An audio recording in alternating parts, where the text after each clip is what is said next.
तब कहाँ तुलसीदास के तो कोई ज्ञान ही नहीं था कि तत्व किसे कहते हैं, और कह दिया। और मैं भाई साहब, हमारे कोई टीचर होंगे तो याद कर लीजिए, मैं फिर बता रहा हूं, क्लास 6 बायोलॉजी का, क्लास 6 बायोलॉजी का चैप्टर में दिया हुआ है कि 6 तत्वों से जीवों का निर्माण होता है।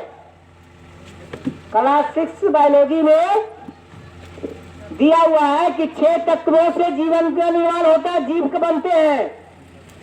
जबकि तुलसीदास ने झूठा कह दिया कि 5 तत्वों के रचित से हुए। वो कौन कौन से तत्व है? कोई साथी को अगर कहीं क्वेश्चन होगा तो बताने का होगा, बताइएगा। Oxygen, nitrogen, hydrogen, carbon, calcium, phosphorus. एक छूट गया, कोई छूट रहा है? नाइट्रोजन, हाँ, oxygen, nitrogen, hydrogen, carbon, phosphorus और कैल्शियम। ये 6 चीजों से कोई जीव बनता है।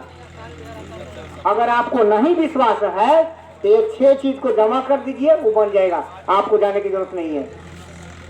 कुछ कुछ आप लोग के दिमाग में भरम बनैले है कि ये बोलतावा है ना, आत्मा और परमात्मा। चलिए इस पर आ जाइए भी हम लोग।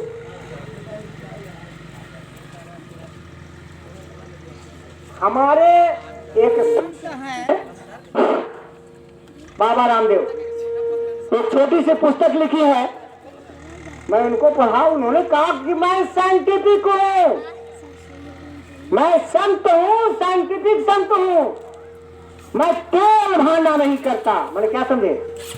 शनिचरा पर तेल नहीं चढ़ाते हैं, साइंटिफिक वैज्ञानिक हूँ और संत हूँ। उन्होंने क्या कहा है जो बताए। एक बच्चे को मैंने क्वेश्चन दिया, हमारा नाती यही है, मैं नाती को बोले थे, हम नाती को बोले कि अगर एक लोटा तुम्हारे नाक में डाल दें तो कैसे निकलेगा? तो पहला बोता उचक सिखाया, हम कहा कि प्रक्रिया समझो, सिस्टम में जाओ। तो जब हम लोग हवा से लेते हैं सांस तो सभी रह जाते हैं, फेफड़े के बाहर लौट जाते हैं कार्बन डाइऑक्साइड, और केवल ऑक्सीजन जाता है। भाई साहब, बहुत धार्मिक बात है, बहुत समझने की बात है, विज्ञान की बात है, विज्ञान की बात है। और वह है ऑक्सीजन आपके ब्लड के चारों तरफ से जितने बाल है उतने एक नलियां है, और उस नलियां से होते हुए फेफड़ा में कार्बन डाइऑक्साइड सहित मिला कचरा लेके जाता है खून के साथ। वो ऑक्सीजन मिल करके और कार्बन डाइऑक्साइड को सांस के द्वारा बाहर कर देता है और अपने उसमें मिल करके उसको शुद्ध कर देता है, साथे मिल जाता है। जब वो कहाँ पहुंचता है? जहां हम लोग भोजन खा करके उसको वो थैली में बंद कर दिए हैं। ये अंदर भोजन रखा हुआ है, एक कपड़ा है, इसी तरह का कपड़ा है, और बगल में इस तरह का कैपिलरी लगा हुआ है खूनों का, जिसमें खून चलता है, सब जगह नस में जाता है। इसके इस तरह का कैपिलरी है कि भोजन का रस का शक्ति इसमें आता है, लेकिन खून इसमें नहीं जाता है। ऐसा बना हुआ है प्रकृति के द्वारा, और उसी से जब वो मिल जाता है तो एनर्जी बनता है, और यही एनर्जी हमको काम करने की क्षमता देती है। ये वैज्ञानिक बात हुई।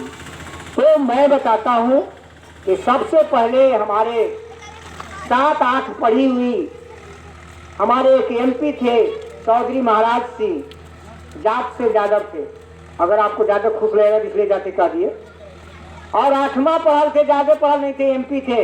और वो जो किताब लिखा सृष्टि और प्रलय में, उसमें साफ दिखाया है सूर्य से पृथ्वी अलग हुई, अलग होने के बाद जैसे ठंडा हुआ, जैसे आप कोयले को बाहर निकाल दीजिए, धीरे धीरे ठंडा हुआ, कार्बन हो जाएगा, कार्बन उड़ाएगा, काला होगा ना, तो कार्बन आ गए। पृथ्वी में हाइड्रोजन है, चूंकि हाइड्रोजन गैस से पृथ्वी में बनी हुई है। आप साइंस नहीं समझते हो तो थोड़ा समझ लीजिए। तो हाइड्रोजन, कार्बन डाइऑक्साइड मिल गए, नाइट्रोजन इसमें है, मिल गए, लेकिन ऑक्सीजन नहीं मिला। स्फुट जो टकराव होती है स्वतः उससे ऑक्सीजन मिली और हाइड्रोजन उसको पकड़ लिया,